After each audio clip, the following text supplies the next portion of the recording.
By the raise of hands, who has met Ty Morgan? So a good portion of the room. The rest, you probably heard us talk of Ty, and often hear Ty's vision of senior. We've met, as Marty said, and talked, and those who know us, talked to family members. We think we've captured Ty's vision, like a 20,000-foot view of Ty's vision. Not necessarily programming, but the organization, senior view as a whole. We're going to go through each one of these definitions to try to pinpoint what she saw as senior view, purpose, and the vision of senior. The first is accessibility. It was big for Ty that everybody have an opportunity to receive service, regardless of economic status. Big component of her vision was through charitable giving, senior view will provide the opportunity for students to receive services regardless of their economic situation. Sustainability. You hear this word often, perpetuity. We believe that Ty wants this program to go on forever. Through fundraising and diversified revenue sources, senior view will minimize dependence on our endowments in order to operate the university. We'll get more to that a little bit later in this model.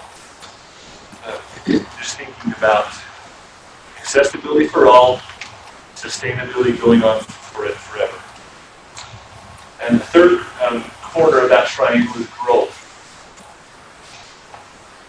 If you remember, Robert would probably know for sure, and other long-time people, how many students was the goal here at Scenic View to have on our campus?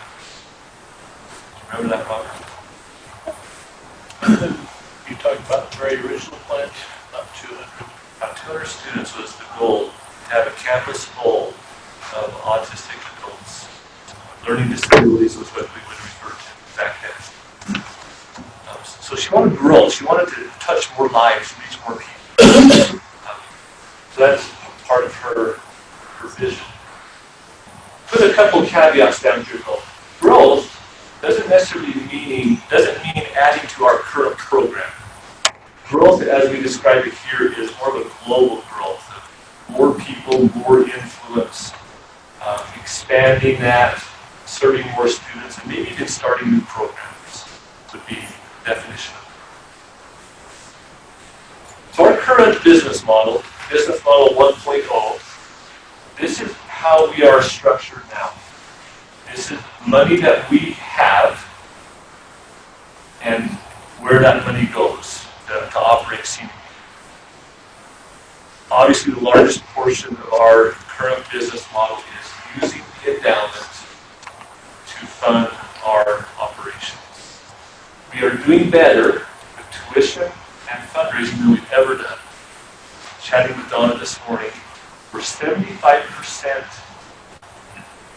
dependent on the endowment right now for our operation expenses. So that means 25% a year. We didn't look to see how that's grown over the years, but I would dare say that's the last 3 or 4 years, that's changed significantly. But if you compare this to a personal finance, your whole budget, this would be maybe your job, right? Earning money. Fundraising may be, I don't know, selling crafts online, just little side things. Your endowment is your savings account. Would it be a very good financial planning for your personal budget to dip into your savings on a regular basis to live, to buy groceries, to pay rent, to go to school? It could deplete that savings rather quickly. So not the most effective business model personally for personal finances, nor is it a great business model for an organization. So what we're needing to do is move from business model 1.0 to business model 2.0. And this is really common sense, but this is the direction we need to be thinking as we make decisions going forward. You see here that the endowment is not part of the equation of the operating expenses. Thinking thinking of our current programming, our goal would be to have the endowment not fund CMU's programming as we know it. This is not going to happen tomorrow, next week, next year. This is a long-term goal. So we can save the endowment to fund our expansion and our growth, using our tuition, fundraising, and other revenue sources to pay the current bills. The endowment then can be used to grow, to expand. And we jokingly talked about it as CMU London or CMU Hawaii. It could be possible, right, as we utilize this endowment for growth. And as those new programs may start, they would need to incorporate the same business model. It can't be run off the endowment. An endowment, as soon as it gets tagged and completed, it could go away. So it just be to get something up and running, and then that business needs to thrive on its own, so that the endowment can support another business and going forward to grow, to influence more people, to touch more lives. So what does that mean though today? What does that? How does that affect us today? A logical statement could be we need to decrease expenses, pay less out, fine-tune the program, more efficient, do more with our time, do more with our resources. On the flip side of that is we need to cycle more intuition. We're asking families now to increase the amount they're paying, if they can. And we're holding a little harder line, saying, I think you could do more. We're raising that bar. What was the average? I think it's fair to say now, our average family pays $1,200, $1,200 to $1,500 a month in services. That's greatly improved from years past. And they're doing it. We're accepting people of all economic status as well. So we're not saying no to people that are a lower income family. Fundraising, we try to do more and do better at asking people for money. We're a nonprofit. There's people out there wanting to do nonprofit. We need to do a better job of doing that. And that other revenue, Marty kind of touched at that early on. Billing insurance is one that opened up in the last 2 or 3 months. And we can bill insurance for our service. And that may mean we have to tweak some things. We may have to document a little differently. We may have to submit stuff to insurance companies how they want us. We may have to do their bands. It would be worth it to have other revenue so that we can drop off and use it. It also may mean that we do our hiring a little different. If we were to propose that we need a neuropsychologist to better our services at CMU, that may not generate money for us. Sure, it's a great service, students may benefit wonderfully from it. It's not going to increase our service or our tuition. It may not increase our fundraising or our other services. We may need to spend some money in payroll, the positions that can go and find revenue sources. You saw that we are advertising for business development admissions. That's kind of the first step in that process. But we may need to explore other ideas. Maybe as an expert on billing insurance. And so you may see a little bit hold on direct service, and maybe a bulking up a little bit more in support services so we can generate some. I think another thing is that this changes the way we would view a neuropsychologist. So in the past, we would say, oh, we have enough money left in our endowment, and that would be a strength to our program, let's do it. Right? That's all that we had to really think about.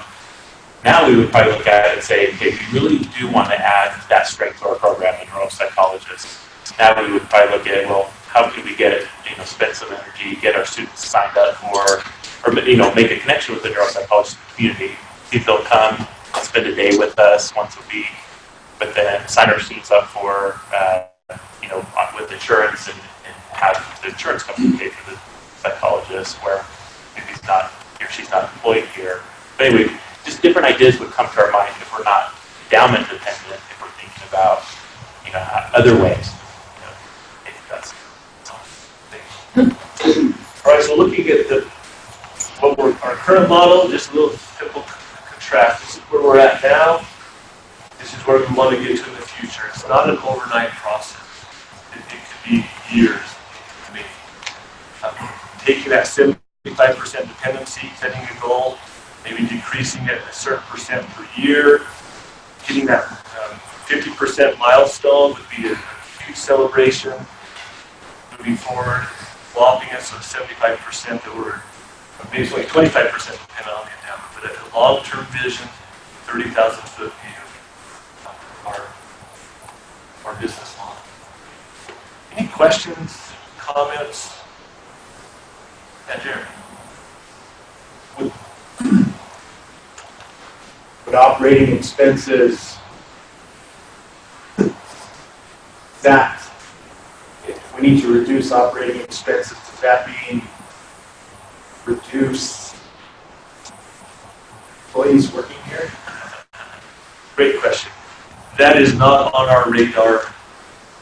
Not on our radar. Our radar really right now is this side. We've got a great program. We're doing things well, being complimented nationally by what we're doing. We do not see decreasing what we're currently. also what I love about the triangle is it keeps everything in checks other thoughts, so to keep a balance of sustainability. If there's other programs popping up, we need to be just for survival. We need to be relevant. We need to be always strive to be the best. So it's you need to be careful cutting expenses, particularly cut quality. Thank you for the question. This has been a practice we've had for years. Anytime a position becomes available, based on a person leaving, retiring, we do take a look and say, how much do we need that position? Can we get by doing something different? So that would be a form of kind of checking our expenses. But we're not the layoffs company, right? We don't want to be that organization that's called for layoffs. Good question. And I think this could be a protection against becoming that company. Because I think 10 years ago we couldn't have necessarily done this because we still needed to be improving our program to the point where we were nationally relevant. And to what Marty was talking about earlier, I think we're arriving, or it's not that we're good enough, we can always be improving, but we're arriving to a level that we haven't necessarily been at before.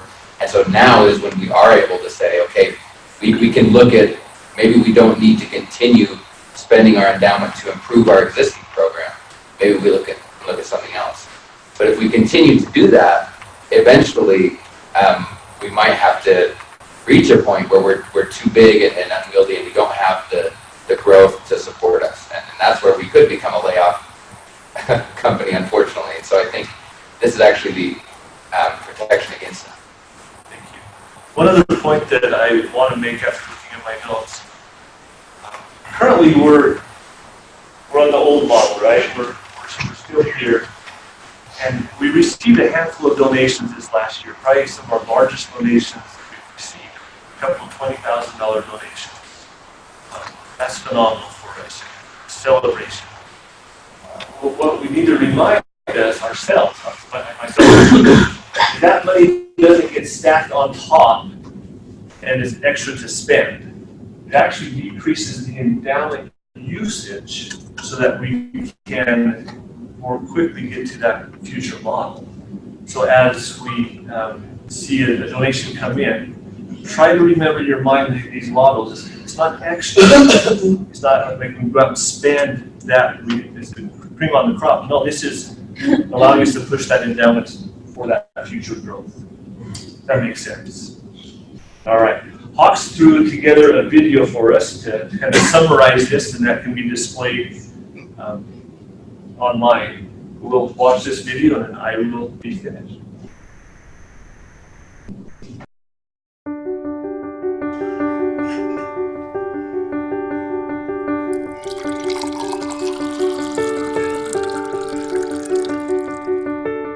High Norda's vision of Scenic View balances three key areas: accessibility, sustainability, and growth.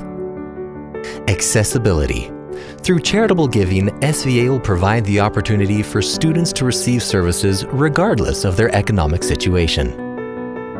Sustainability. Through fundraising and diversified revenue sources, SVA will minimize dependence on our endowment in order to operate in perpetuity. Growth. Through the wise use of resources, SVA will expand its influence to serve and impact as many people as possible. Accessibility, sustainability, growth. To help us achieve this vision, they provided us with an endowment which we currently utilize to cover our operating costs. However, the more we draw from the endowment to make our program more accessible, the less sustainable the program is and the less we can grow. Therefore, it's imperative we find ways to limit our withdrawals from the endowment by focusing on the following. 1. Managing program expenses and operating costs. 2. Increasing our collections from students' families. 3. Increasing our revenue through other sources, fundraising, outpatient services, etc. Focusing on these outcomes will allow us to continue to 1. Offer scholarships to students. 2. Grow our program to serve more individuals. 3. Keep our program operating in perpetuity. Moving forward, each of us will be required to examine how we most effectively 1. Maximize our resources while maintaining quality of service. 2. Maximize our time while maintaining quality of service. 3. Support program changes and initiatives that will increase revenue. Ask yourself, how can I maximize my time and resources to be as effective and efficient as possible? How can I support program changes and initiatives designed to increase revenue?